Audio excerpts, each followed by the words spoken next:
This man claims he went to hell for his racism, but what he witnessed there and the shocking truth about his own blood would forever change not just his life, but an entire community. Now, I share his story in his own words. What follows is a tale of unimaginable tragedy, divine intervention, and the kind of redemption that only comes at the highest price. When Pastor Earl Whitaker lost his beloved daughter Sarah in a church fire, he let hatred poison his soul. But God had a plan, one that would take him through the depths of hell itself to discover the truth about love, family, and his own heritage.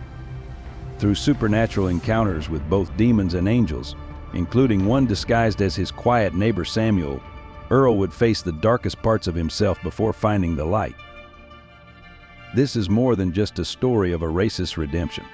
This is a testament to how far a father's love can reach, how deep God's mercy runs, and how the truth, no matter how painful, can set us all free. The flames reached toward heaven that Sunday morning, as if Satan himself was trying to tear down God's house. I remember every detail, the way the stained glass windows shattered in the heat, how the wooden cross above the altar glowed orange before surrendering to the inferno, and most of all, my daughter Sarah's voice rising above the chaos. "Daddy, there's still someone inside." I was helping evacuate the congregation when I heard her scream. Through the smoke, I saw my 18-year-old daughter running back into our burning church.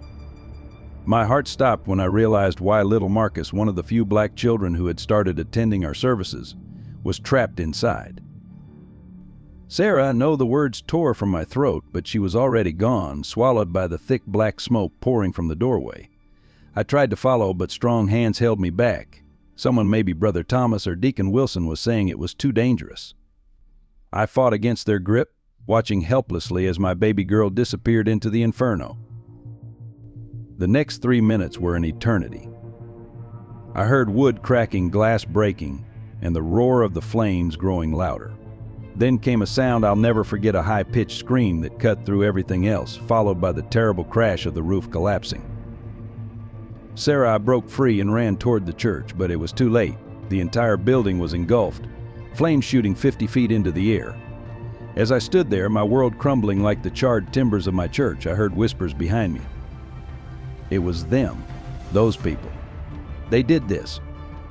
Never should have let them come here. This is what happens when you try to mix. Something broke inside me that morning. As I watched my church burn, as I realized my precious Sarah was gone, those whispers took root in my soul. They fed a darkness I didn't even know I had, transforming my grief into something ugly and twisted. In that moment, as smoke stained the Sunday sky, I forgot everything I'd ever preached about love and forgiveness. I didn't know then that God would use my own hatred to teach me the hardest lesson of all. I didn't know that my Sarah's death was just the beginning of a journey that would take me through hell itself. And I certainly didn't know that my quiet neighbor Samuel was actually an angel sent to witness my fall and ultimately my redemption. But standing there, watching the smoke rise like a dark prayer to an uncaring heaven, all I knew was hate, pure, consuming hate that would drive me to commit sins I never thought possible, sins that would eventually lead me to face the darkest truth of all, the truth about myself. If this opening touched the depths of your soul, revealing truths that resonate with your own journey, we invite you to join our community. Subscribe to witness more life-changing stories that illuminate the path from darkness to redemption. Your support fuels our mission to transform hearts through storytelling. My name is Earl Whitaker, and before the fire that took my Sarah, I was what you'd call a pillar of the community in Millbrook, Mississippi. For 25 years, I'd served as pastor of the First Baptist Church, following in my father's footsteps just as he'd followed in his. 3 generations of Whitakers had preached from that same pulpit, though none of us could have imagined how it would all end in flames. I wasn't always the man who let hatred consume him. There was a time when I truly believed in God's love for all his children. My late wife, Ruth, God rest her soul, used to say I had a way of making everyone feel welcome in God's house. Back then I preached about love, tolerance, and understanding. I even pushed our congregation to open our doors wider, to reach out to communities that had never felt welcome in our church before. Ruth supported me in everything, though I'd later learned she went far beyond what I knew. She died of cancer 5 years before the fire, leaving me to raise Sarah alone. Our son Michael was already away at college by then, studying law and rarely coming home. Sarah became my whole world, my beautiful, headstrong girl who inherited her mother's compassionate heart and my stubborn determination. We lived in a modest house next to the church, right across from Samuel's place. Samuel Washington had been our neighbor for as long as anyone could remember, though few in town knew much about him. He kept to himself, mostly tending his garden and nodding politely when our paths crossed. I never gave him much thought back then, just another quiet black man living on the edges of our white community. How blind I was not to see what he really was, or why God had placed him there to witness my fall and rise. The irony is I was known for my progressive views, at least by Mississippi standards in those days. I allowed integration in our church when other pastors still preached segregation from their pulpits. I spoke against violence when tensions rose in town. But looking back now, I see how shallow my tolerance really was, a thin veneer of Christian charity hiding deeper prejudices I didn't even recognize in myself. Sarah, though she truly lived what I only preached. She started a youth group that welcomed everyone, regardless of color. She tutored kids from the poor side of town, organized meals for struggling families, and never saw the barriers that others built between races. Just like her mother, she had a way of loving people that made them feel seen, truly seen, for who they were. I thought I was teaching her, molding her in the image of a good Christian woman. But the truth is, she was the one teaching me, though I wouldn't understand that until it was too late. It took losing her, descending into the depths of hatred, and a journey through literal hell to finally see what she and Ruth had known all along, that love doesn't see color, and God's family knows no boundaries. But that understanding was still far away on that brutal Sunday morning when everything changed. When the flames took my Sarah, they also burned away my pretense of goodness, revealing the darkness beneath. What followed would test not just my faith, but everything I thought I knew about myself, my family, and God's plan for redemption. In the days following Sarah's death, our community changed. Lines that had been blurred began to sharpen again. The whispers grew louder, and God help me, encourage them. I stopped seeing individuals and started seeing colors instead. The very people I had welcomed into my church became suspects in my mind. The police investigation was inconclusive. They never found who started the fire, but I had already decided who was guilty. My son Michael came home for the funeral, his law degree fresh in hand. He watched me with worried eyes as I delivered a eulogy that spoke more of justice than mercy. I didn't recognize the bitterness in my own voice then, how my words of grief carried undertones of vengeance. Sarah would have been ashamed, but I was too lost in my pain to see it. Samuel attended the funeral, standing quietly at the back of the temporary church where we held the service. He brought a dish to our house afterward, just like everyone else, but I barely acknowledged him. That was the beginning of my transformation, or rather my degradation. Every time I saw him working in his garden, every time our paths crossed, I felt a surge of irrational anger. Here he was, living his quiet life while my Sarah lay cold in the ground. I found Ruth's old diary around that time, hidden in a box of her personal things I'd never had the heart to go through after her death. I didn't read it then, couldn't bear to face her words, her memories. If I had, I might have learned the truth sooner. Instead, I threw myself into changing our church's policies, making it clear through subtle and not so subtle means that certain people weren't welcome anymore. The congregation split over my changes. Some left in protest, but others, the ones who'd always harbored darker thoughts, became more vocal in their support. I convinced myself I was protecting our community, preserving something precious. In reality, I was destroying everything Sarah and Ruth had worked for, everything I had once believed in. My transformation was complete when I joined the local heritage preservation group. We didn't call ourselves the Klan. Oh no, we were too sophisticated for that. We were concerned citizens working to maintain traditional values. The white robes came later, along with the burning crosses and midnight rides. Each step down that dark path felt like justice for Sarah, but each step took me further from the man she had loved and admired. Michael stopped coming home after he found out. His letters became shorter, colder, until they stopped altogether. I told myself he was young, that he'd understand when he was older, when he had children of his own to protect. I didn't realize then that I was losing my son just as surely as I'd lost my daughter, sacrificing my entire family on the altar of hatred. All the while, Samuel watched from across the street. Sometimes when I caught his eye, I thought I saw something there, not judgment or fear, but a deep, unfathomable sadness. It would be years before I understood what that look meant, before I learned who he really was and why God had placed him there to witness my descent into darkness. It was October 12th, a morning that started like any other but would end with me staring into the depths of hell itself. The sky hung low and gray, though there wasn't a hint of rain in the air. I'd gone into town early to pick up some tractor parts, trying to keep my mind busy with mundane tasks.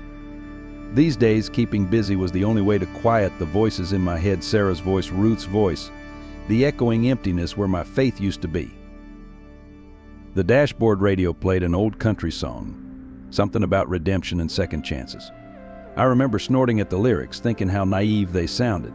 Second chances were for people who hadn't lost everything. People who hadn't seen their daughters die trying to save someone who should never have been in their church in the first place. I was heading back home when I saw the black family walking along the road, a woman carrying a baby that wouldn't stop crying. 5 years ago, I would have stopped to offer them a ride. Today, I felt that familiar surge of anger, the kind that had been consuming me more and more lately. I pressed the gas pedal harder, wanting to pass them quickly, to get away from that crying that reminded me too much of other cries, other losses. The intersection came up faster than I expected. I barely glanced left and right. The road was always empty this time of day. But then I heard the deep growl of an engine coming from my left. I turned my head and saw the yellow Mustang. Too late. Time seemed to slow down, like God himself was stretching out these last moments of my old life. I could see everything in perfect detail: the rust spots on the Mustang's front grille, the cracked headlight glass, the dust-covered hood. The driver's face was a blur, but his hands gripped the wheel like he was holding onto life itself. The screech of brakes filled my ears. Metal screamed against metal, and my world spun violently out of control. The impact threw me sideways, and I felt my truck flip once, twice, maybe more. Glass shattered around me like angry rain. I wanted to scream, but no sound came out. My last thought before everything went dark was of Sarah. Was this how she felt in those final moments when the church roof came down? Then came the light, not the soft, welcoming light people talk about in near-death experiences, but a harsh, blinding flash that felt like it was burning through my soul. It came in pulses, each one more intense than the last, each accompanied by a sound that seemed to vibrate in my very bones. I tried to close my eyes, but it made no difference. I tried to move, but my body felt suspended in nothingness. That's when the voices started, not just one or two, but a chorus of them, men and women, young and old, all speaking at once. Time to be clean. The words echoed in my head, bouncing around my skull like trapped birds. I wanted to ask what they meant, wanted to demand answers, but my voice was gone, my throat sealed shut as if by invisible hands. I didn't know it then, but this was just the beginning. God wasn't done with Earl Whitaker yet. He was about to take me on a journey through the darkest parts of hell and the darkest parts of my own soul. But first he had to break me down completely, strip away every lie I'd told myself, every justification I'd hidden behind, and he was going to use my own hatred as the hammer to break me. Cold hands grabbed me from every direction, not leather-gloved hands or human hands, but something ancient and wrong. They pulled at my clothes, my skin, my soul itself. Their touch was like wet soil, damp and heavy with the weight of buried secrets. I couldn't see their faces, but I could feel their eyes on me, countless invisible stares piercing through the darkness. "Behold your sins," a voice thundered, and suddenly I was being dragged through what felt like an endless tunnel. The air grew thick with the stench of sulfur and decay. Each breath burned in my lungs like I was inhaling liquid fire. Scripture says the path to hell is wide, but no one tells you how long it is, how each step forces you to feel the weight of every sin you've ever committed. The tunnel opened into a vast chamber that seemed to stretch forever in every direction. Massive pillars of black stone rose into darkness, each one carved with scenes I first thought were abstract patterns. But as I looked closer, I realized with horror that they were faces, thousands of faces twisted in agony, each one somehow familiar. I saw people I'd turned away from, my church, families I'd helped drive out of town, lives I'd quietly destroyed with whispered words and calculated silence. "Do you recognize them?" Earl Whitaker, the voice came from everywhere and nowhere. "These are the souls you helped condemn. Not with violence, no, you were too proper for that.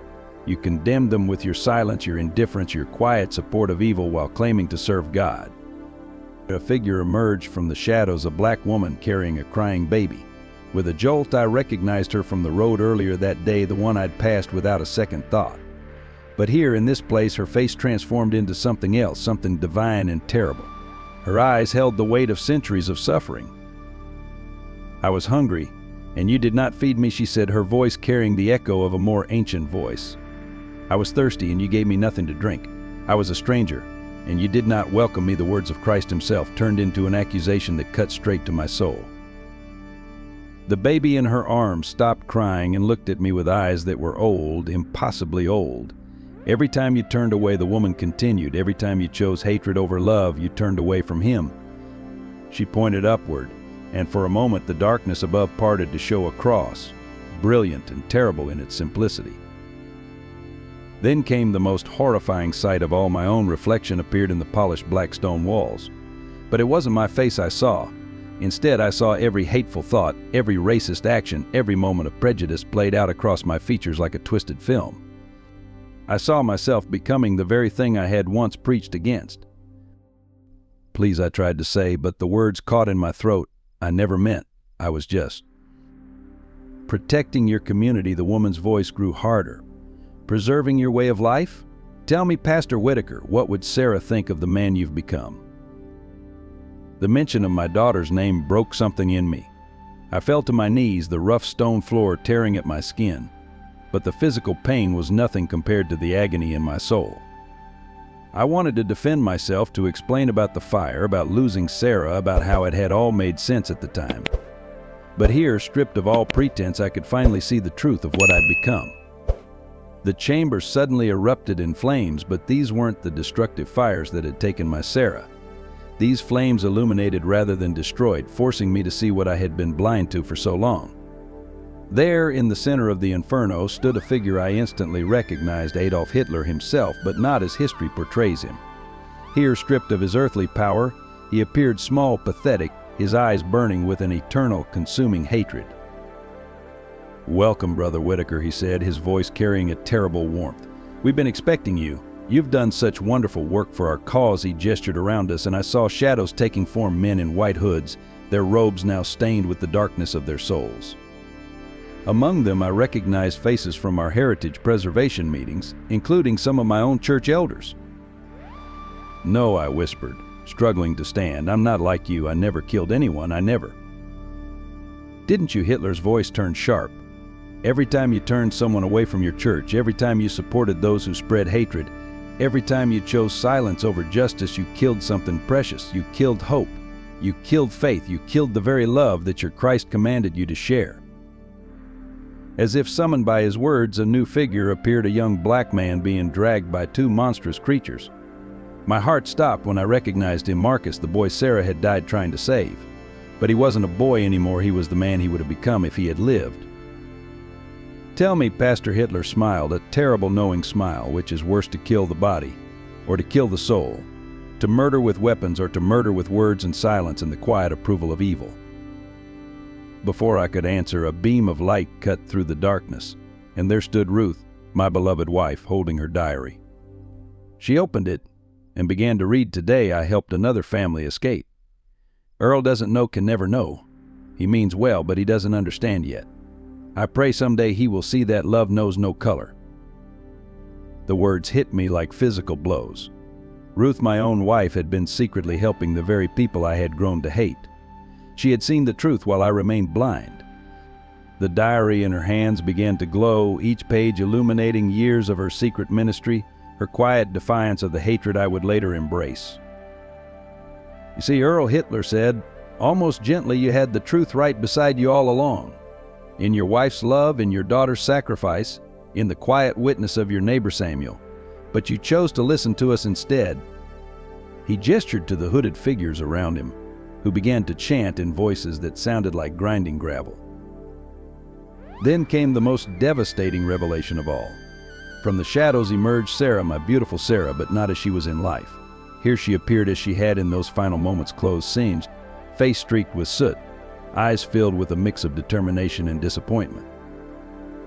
"Daddy," she said, her voice carrying both love and sorrow, "I died trying to save Marcus, but you've spent years trying to destroy everything I died for."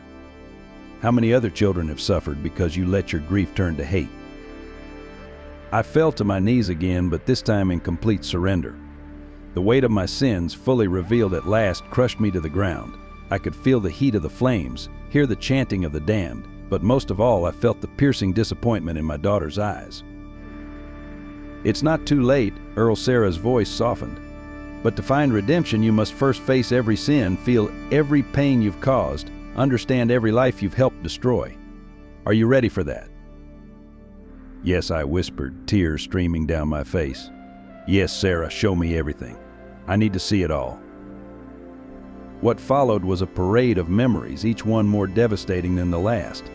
I saw myself through the eyes of those I had wronged. I felt their fear, their pain, their hopelessness. Each scene was a knife in my heart, cutting away the layers of justification I had built around my hatred. I saw young children watching their parents being turned away from my church, confusion and hurt in their innocent eyes. I felt their unspoken questions: why does God not want us? Are we not His children too? Each rejection was a small death, a killing of faith in its purest form. Then came the memory of Samuel's grandson trying to join our youth group. I had smoothly suggested that perhaps another church would be more suitable. Now I felt the boy's shame, his grandfather's quiet dignity, and most painfully Sarah's disappointment as she watched me destroy her efforts to build bridges between communities. Remember this one, Earl Hitler's voice cut through the visions. The scene shifted to a town meeting where I had stood silently while others called for protecting our neighborhoods. My silence had been my consent, my respectability lending weight to their hatred. I watched families being forced to move, their homes mysteriously burning, their children harassed, all while I, their pastor, looked the other way. Ruth appeared again, this time showing me what she had actually been doing. During her church committee meetings, I saw her organizing underground support networks, helping threatened families find safe housing, even using our own savings to help children attend college. Love in action she had written in her diary, not just words from a pulpit. The vision shifted to Michael, my son, and the moment he discovered my new affiliations.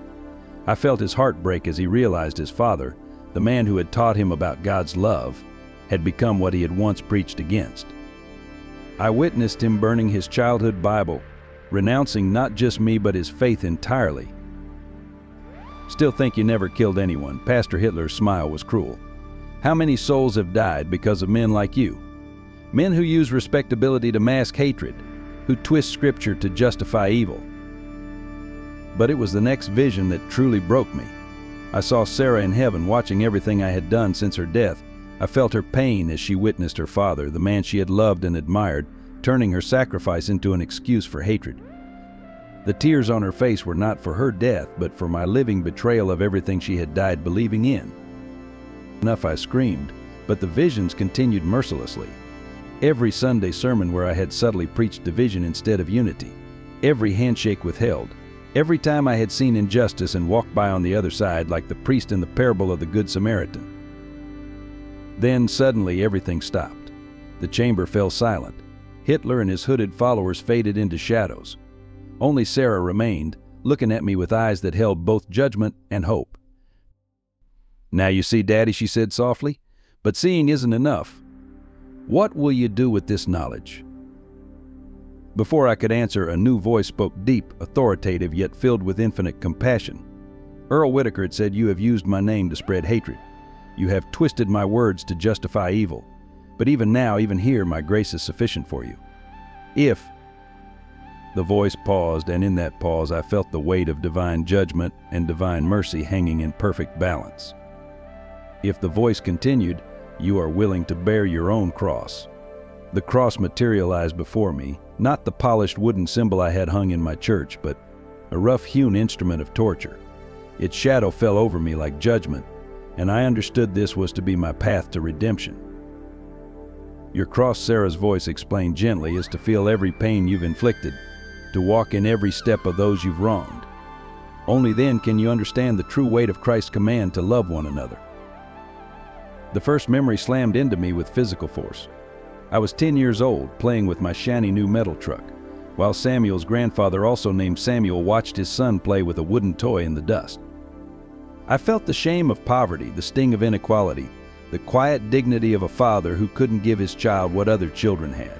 The pain was excruciating, not physical pain, but the soul deep ache of being deemed less than human. Remember John 13:34, Ruth's voice whispered, "A new commandment I give unto you, that ye love one another as I have loved you." How well did you follow this, Earl? The scenes continued, each one forcing me to experience both sides of my actions.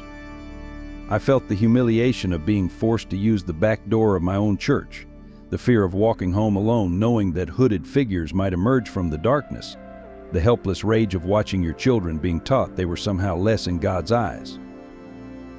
Then came a memory that shook me to my core. I was standing in my church office, reading a letter from an anonymous donor offering to fund an integrated children's program. I had burned that letter, claiming it was too soon for such changes. Now I saw Ruth's handwriting on that letter, recognized her attempt to help me find my way back to true faith. My own wife had tried to save me from myself, and I had rejected even her gentle guidance. The vision shifted to show me something I had never seen before: the secret meetings in Samuel's house, where Ruth and Sarah would join others in planning how to help families in need. I watched my daughter grow into her faith, not the twisted version I had taught her, but the pure, Christ-like love that would eventually lead her back into that burning church to save Marcus. You see, Dad, Sarah's voice cut through the pain. I didn't die for nothing. I died doing what Jesus would have done. But you took my death and used it to crucify others. The truth of her words was a physical weight pressing me against my cross. Each nail driven into my flesh represented a different aspect of my sin's pride, prejudice, silent complicity, active hatred. The pain was unbearable, yet I knew I deserved every moment of it. Then came the most devastating revelation of all.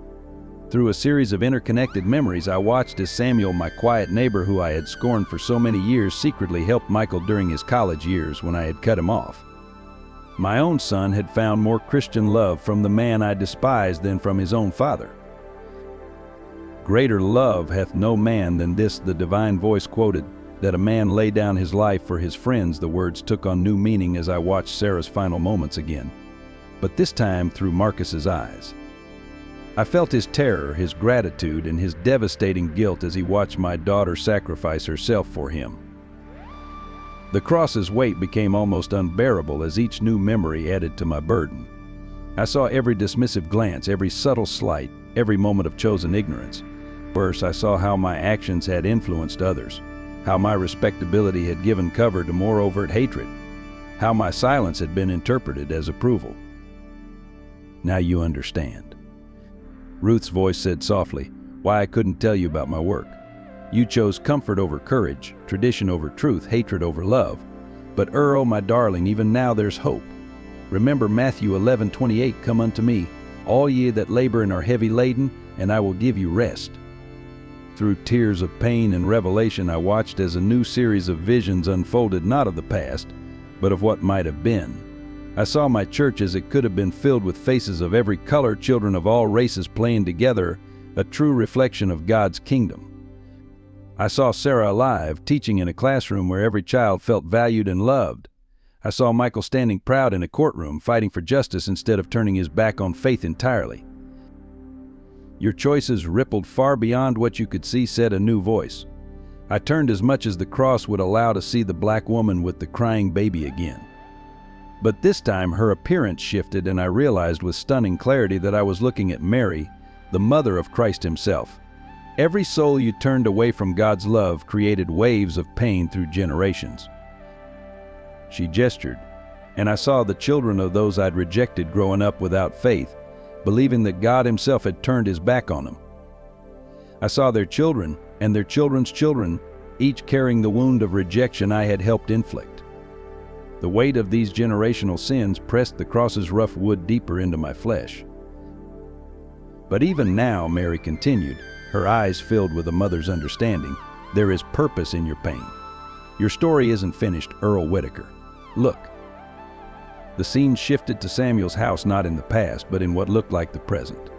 There he sat on his porch, watching my empty house across the street, praying. I heard his prayers, felt the deep well of compassion in his heart, even for the man who had treated him with such disdain. "Samuel is more than your neighbor," Mary explained. He is an angel sent to witness both your fall and your possible redemption. Like Abraham's visitors, he has walked among you, waiting to see if any righteousness remained in your community. This revelation staggered me. All these years I had looked down on Samuel, never knowing his true nature. The shame of this added new weight to my cross, yet somehow knowing his true identity gave me hope. If God had sent an angel to watch over me, perhaps my soul wasn't beyond saving. More visions followed Ruth's secret ministry, continuing through a network of dedicated souls. Sarah's spirit inspiring young people to bridge racial divides. Even Michael's anger at my betrayal fueling his passion for justice. I saw how God had been working through my family even as I worked against his purposes. Your wife and daughter, Mary said softly, they understood what real faith looks like. Faith without works is dead, James wrote. Their works lived their faith. But you, Earl, you chose dead faith, empty words, hollow prayers. Each word struck like a hammer, driving the nails deeper. Yet with each blow I felt something breaking inside me, not my spirit, but the hard shell of prejudice I had built around my heart. The pain was cleansing now, burning away years of accumulated hatred and fear. The cross you bear, Mary continued, is not just punishment, it is preparation. For if you survive this journey, if you truly learn its lessons, you will have work to do. Hard work, holy work. The baby in her arms stopped crying and looked at me with ancient eyes. In that gaze I saw both judgment and possibility, divine justice and divine mercy held in perfect balance. I understood then that this journey through hell wasn't just about punishment, it was about transformation. Remember, Mary's voice grew stern. Jesus didn't say, love your neighbor if they look like you. He didn't say, do unto others except those who are different. The command was simple, love one another. As I have loved you. Just when I thought I had endured the worst, the chamber transformed again. The cross I bore suddenly lifted me high above a vast arena, and below me gathered every person I had ever wronged. Their faces turned up toward me not in worship, but in witness. Among them I saw Marcus's family, Samuel's children, countless faces I had turned away from my church, and others I had hurt through my silent support of hatred. Behold, the man Hitler's voice rang out mockingly, echoing the words spoken at Christ's own crucifixion. The great Pastor Whitaker, who preached love while practicing hate, the crowd below stirred, but not with the anger I expected. Instead, their eyes held something far more devastating, disappointment and pity. Then Samuel stepped forward, no longer the quiet neighbor, but radiating divine authority. His angelic nature was fully visible now, wings of light spreading behind him. Earl Whitaker. His voice resonated with power. You have seen your sins, you have felt their weight. Now face your final judgment. Suddenly, my own voice echoed through the chamber, every sermon where I had twisted scripture to support segregation, every prayer that had masked prejudice in pious words, every piece of religious advice that had reinforced racial barriers. The words hung in the air like poison. Stop, I cried out. Please, I understand now. I was wrong, so terribly wrong. Understanding isn't enough. Sarah's voice came from behind me. Daddy, look closer at the crowd. As I did, I saw something that shattered my heart completely.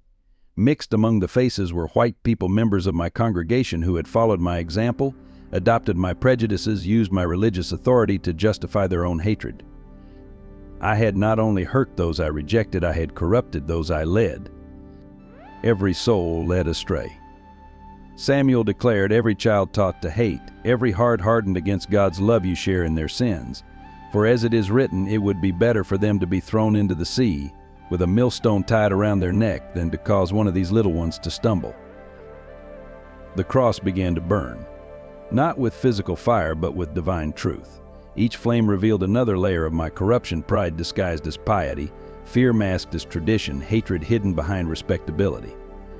The pain was beyond description, yet I knew it was merely a fraction of the pain I had caused others. Then came the most devastating moment of all. Michael appeared below, but not alone. He stood with his own son, my grandson, whom I had never met. The boy was holding hands with a black child, but as they watched me, Michael pulled his son away, just as I had once pulled him from similar friendships. The sins of the fathers, Hitler whispered gleefully, passed down to the children, and the children's children. No, I screamed, finally understanding the full horror of my legacy. Michael, Don't become what I was. Don't let my hatred poison another generation. That's when Ruth appeared beside our son, her presence halting Michael's retreat. She placed one hand on our grandson, the other on the black child, and looked up at me with eyes full of challenge and hope. "It's time to choose, Earl," she said firmly. "Who will you serve? Your pride or your God, your hatred or your family? The traditions of men or the love of Christ?" The cross's weight became unbearable, yet for the first time I didn't fight it. Instead, I embraced it, accepting every ounce of pain as the price of true redemption. "I choose love," I whispered, then louder, "I choose love." The moment those words left my lips, everything changed. The cross burst into pure light, and I felt every nail of hatred being drawn from my flesh. Hitler and his followers howled in rage, their forms dissolving like smoke in a strong wind. But the crowd below remained, watching, waiting. Love is not just a choice, Samuel's voice rang out. It is an action. Words are not enough, Earl Whitaker. Show us the truth of your redemption. Suddenly I was no longer on the cross, but standing in the midst of the crowd. Before me appeared 3 doors, each emanating a different kind of light. Samuel stood beside me, no longer just my neighbor, but a divine guide. Behind each door, he explained, lies a path of atonement. But choose carefully, for your choice will determine not just your fate, but the healing of every soul you've wounded. The first door swung open, revealing my church as it once was, offering me the chance to return to my old life and make gradual changes. Easy, safe, comfortable. The second door showed me a completely new life, far away, where I could start fresh without facing those I'd hurt. Escape, avoidance, peace. But it was the third door that called to me, though its light was the harshest of all. Through it, I saw myself standing before my entire congregation, confessing every sin, facing every consequence, giving up everything, my reputation, my position, perhaps even my freedom to make real amends. The first 2 doors, Sarah's voice came softly, offer forgiveness without cost. The third demands everything. Just as I gave everything to save Marcus, this path requires your total sacrifice. I looked at my daughter's radiant face, then at Ruth's loving eyes, and finally at Michael, still standing with my grandson. The choice became crystal clear. "I choose the third door," I declared. "I choose to face everything, to make it right, no matter the cost." The moment I spoke those words, the other doors vanished, and a powerful wind swept through the chamber. But instead of the sulfur and decay I'd smelled before, this wind carried the scent of rain on dry earth, of new growth, of hope. Mary stepped forward, her child now peaceful in her arms. "You understand now, don't you, why it had to be this way? Why you had to feel every wound you inflicted?" I nodded, tears flowing freely, because without feeling their pain, I couldn't truly understand the depth of my sins. Without carrying this cross, I couldn't understand the weight of the cross I made others bear. The crowd began to move, forming a path toward the third door. As I walked toward it, each person I passed added their own weight to my new burden, not a cross this time, but a mantle of responsibility. Each pair of eyes I met added another task to my penance, another wrong I would need to right. "Remember," Samuel said, placing his hand on my shoulder, "this isn't the end of your journey, it's the beginning. The real test lies through that door, in the world of the living, where actions speak louder than words or visions." I squared my shoulders, feeling the weight of my new purpose. "I'm ready," I said, though my voice shook. "Help me make it right." "Not alone," Ruth said, taking my hand. "Look who's waiting to help you." Through the door, I could see Samuel, the earthly Samuel, still sitting on his porch praying. Beyond him, I saw others, former church members who had left because of my hatred, community leaders who had opposed my influence, young people who had never lost their hope for change. "Your army of light," Sarah smiled. "Ready to help you rebuild if you're brave enough to ask, humble enough to follow, and strong enough to lead in a new way." My eyes opened to the harsh fluorescent lights of a hospital room, my body aching with every breath. But the physical pain was nothing compared to the weight of what I had experienced. A nurse noticed I was awake and quickly called for the doctor, but I barely heard their medical assessments. My mind was focused on one thing, the work that lay ahead. The first tragedy struck before I even left the hospital. Michael arrived, but not alone. He came with news that splintered my already broken heart. He had joined the very organization I now knew I had to fight against. My own son had become a high-ranking member of the local KKK chapter. "I did it for you, Dad," he said, standing at the foot of my hospital bed in his press suit, looking every inch the successful lawyer he'd become. "After what they did to Sarah, after what their kind did to our church, I'm finishing what you started." The irony was devastating. My years of hatred had poisoned my son so deeply that now, just as I had found redemption, he was walking the path I had paved with my own sins. Every argument I had ever made, every subtle prejudice I had taught him had taken root and grown into something terrible. "Michael, no," I pleaded, trying to sit up despite the pain. "You don't understand. I was wrong. Sarah didn't die because of their kind. She died because of our kind, because of hatred like ours." His face hardened in a way that reminded me horribly of myself. "The accident has confused you, Dad. Once you're stronger, you'll remember who you are, who we are." The second blow came when I learned what had happened in my absence. The Heritage Preservation Group had used my accident to further their cause, painting me as a martyr, claiming a black driver had intentionally ran me off the road. They were using my tragedy to fuel more hatred, just as I had once used Sarah's death. But the worst was yet to come. Michael, in his misguided attempt to honor what he thought I believed, had initiated a campaign of terror against our black neighbors. Under his leadership, the Night Riders had grown bolder, more violent. 3 black churches had been vandalized, families had been threatened, and Samuel, my angel in disguise, had received death threats signed with my name. "Your legacy lives on," Michael told me proudly, mistaking my horror for weakness. "We're taking back our town, just like you always wanted." I tried to explain my transformation, tried to tell him about my journey through hell, about the truth I had learned, but my words seemed to bounce off him like rain off a window. Every attempt to reach him only seemed to harden his resolve. "Rest, Dad," he said, patting my hand condescendingly. "The medication is making you emotional. We're taking care of everything, just like you taught us." Just like I taught them. Those words echoed in my head long after he left, a damning indictment of every sermon I had preached, every subtle prejudice I had normalized, every seed of hatred I had planted in fertile young minds. From my hospital bed, I could hear the nurses whispering about another cross burning on the edge of town. Through my window, I could see the smoke rising in the distance, and I knew this was my real cross to bear. Not just making amends for my own sins, but somehow finding a way to stop the wave of hatred I had set in motion. Sarah appeared in my dreams that night, her face filled with sorrow. "Now you see, Daddy, this is why my sacrifice was necessary. This is what hatred does. It doesn't die with one person's redemption. It spreads, grows, infects generation after generation until someone is brave enough to break the chain." The depths of the tragedy became even clearer once I was released from the hospital. As I was wheeled out into the sunlight, I saw that someone had painted a giant Confederate flag on the hospital wall, with the words, "Get well, Pastor Whitaker, the South will rise again," beneath it. My name, once associated with the church, was now a rallying cry for hatred. My house had become a kind of unofficial headquarters for the Heritage Preservation Group.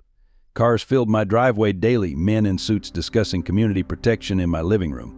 They spoke of their plans openly in front of me, assuming my silence was approval rather than horror. Each word they spoke was a knife in my heart, each plan a mockery of everything I now knew to be true. But the most devastating blow came when I found Ruth's old diary had been burned. Michael, finding it during my hospital stay, had destroyed what he saw as evidence of his mother's betrayal. All those precious pages documenting her secret ministry, her quiet resistance, her true Christian witness reduced to ashes. When I confronted him about it, his response chilled me to the bone. "Mom was weak," he said, his voice cold and certain.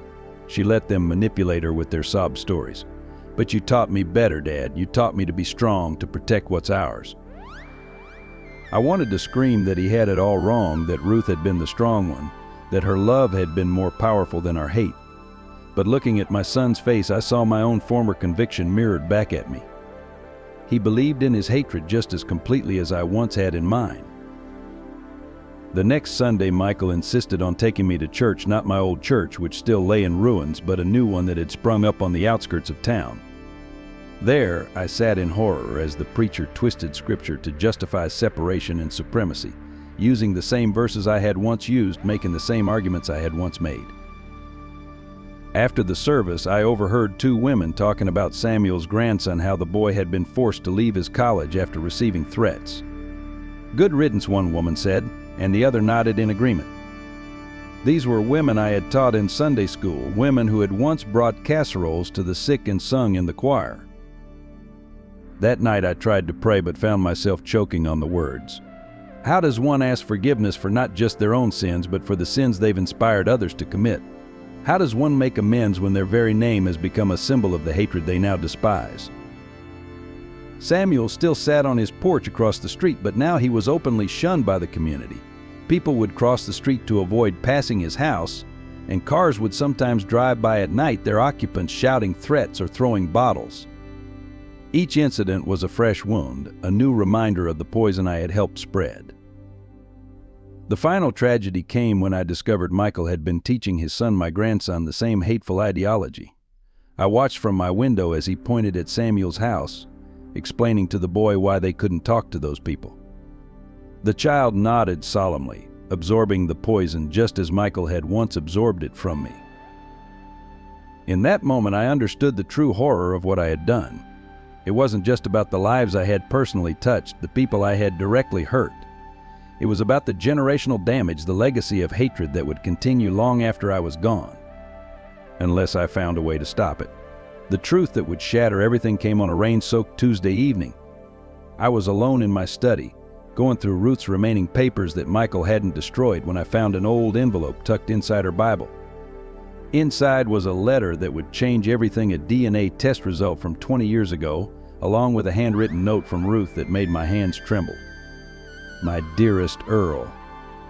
She had written, "I've carried this secret for so long, praying for the right moment to tell you. Your grandmother, Elizabeth Whitaker, wasn't who you thought she was. She was a black woman passing as white, who chose to hide her identity to protect her children in those dangerous times. My love, carry her blood in your veins.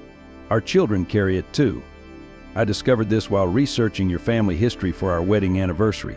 I never found the courage to tell you, but perhaps God has a purpose in all this, maybe someday.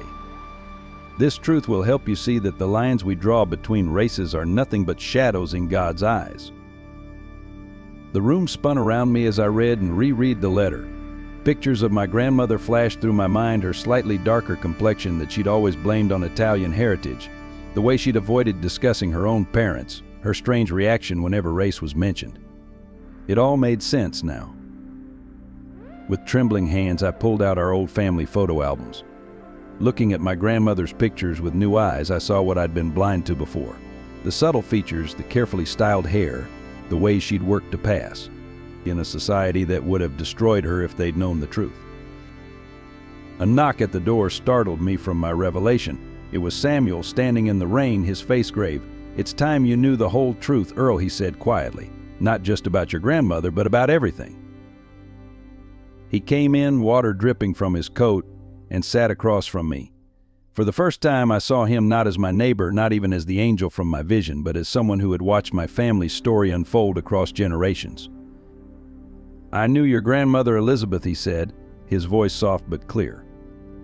"My father helped her when she first came to town, gave her the papers she needed to start a new life. She was running from a lynch mob in Georgia who had discovered her secret. She was 17, pregnant with your father, and desperate to protect her unborn child." Each word hit me like a physical blow. Samuel continued, "Ruth discovered this when she was researching your family history. She came to me confused and afraid of how you'd react. We prayed together about it many times. She wanted to tell you, especially after Sarah." His voice caught on my daughter's name. "She thought knowing the truth might help you see things differently." "Why didn't you tell me?" I whispered, though I already knew the answer. "Would you have believed me?" Samuel asked gently. "Or would you have seen it as an attack on your family's honor? We had to wait until you were ready to hear the truth, until your heart was prepared to understand what it means." I looked down at the DNA test results in my shaking hands, then back at Samuel. "All this time," I said, my voice breaking, "all these years of hatred, I've been hating my own blood." Samuel leaned forward, his eyes filled with a wisdom that seemed ageless. "Now you understand why God allowed you to walk through hell, Earl. Sometimes we have to lose everything we think we are to discover who we really are. The rain drummed against the windows, matching the pounding of my heart.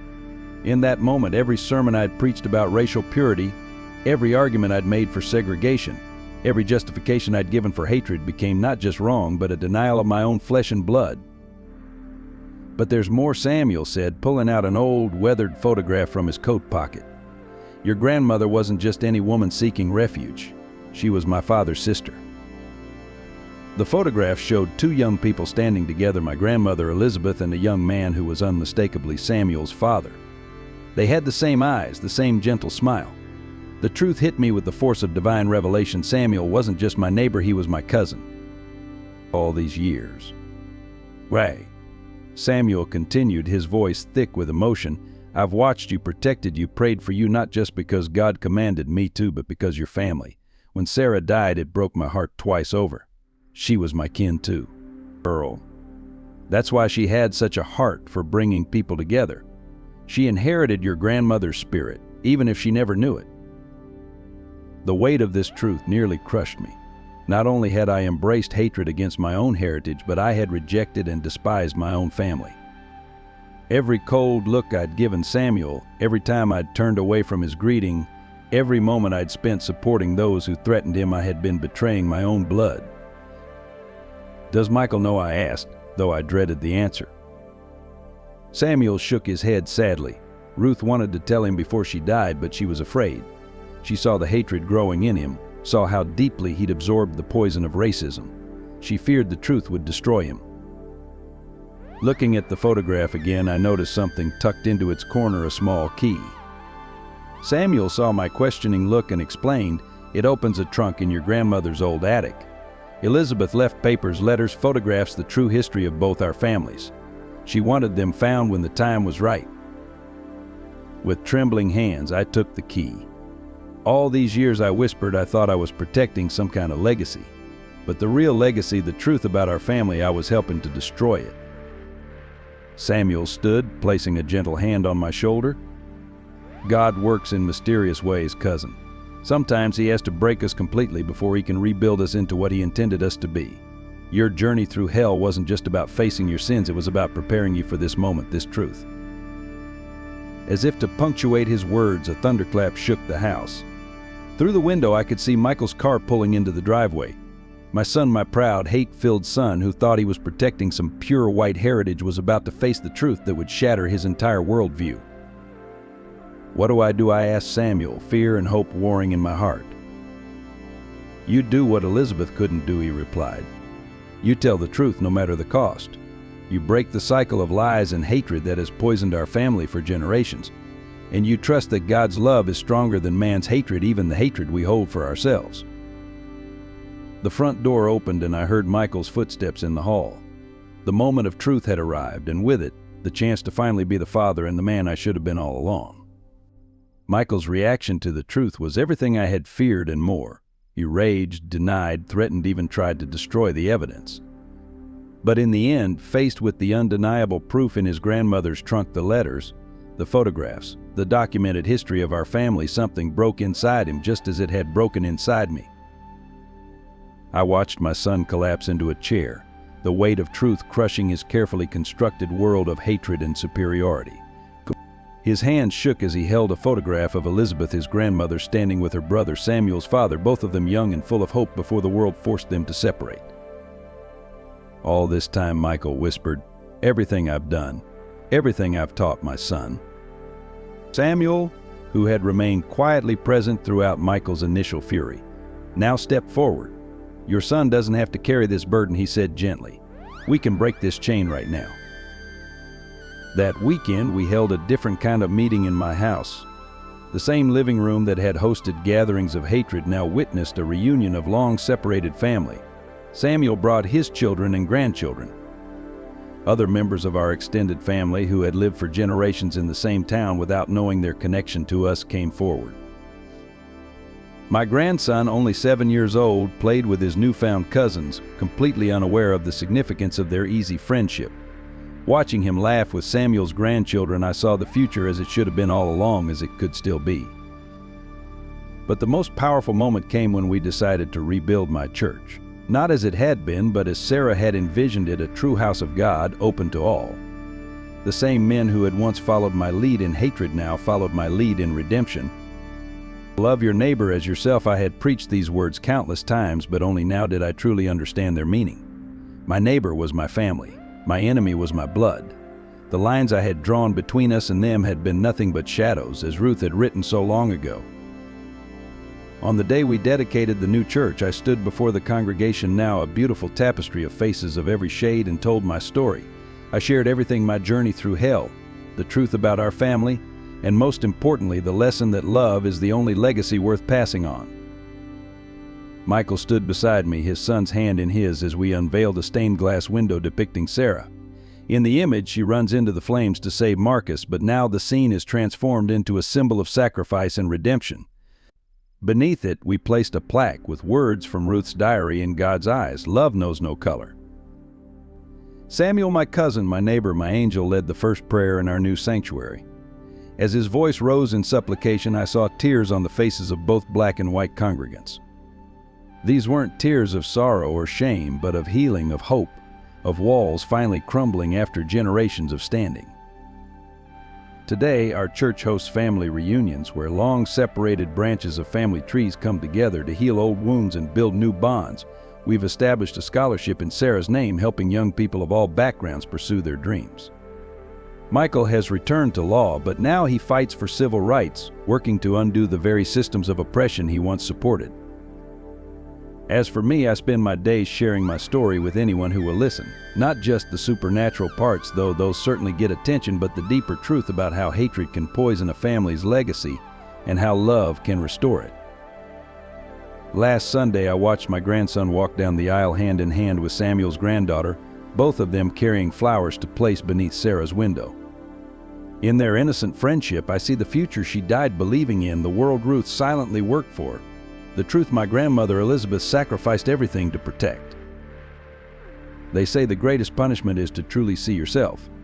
But I've learned that the greatest blessing is to see yourself transformed by God's love, to witness the healing of wounds you once inflicted, to watch hatred give way to understanding, fear to faith, and division to unity.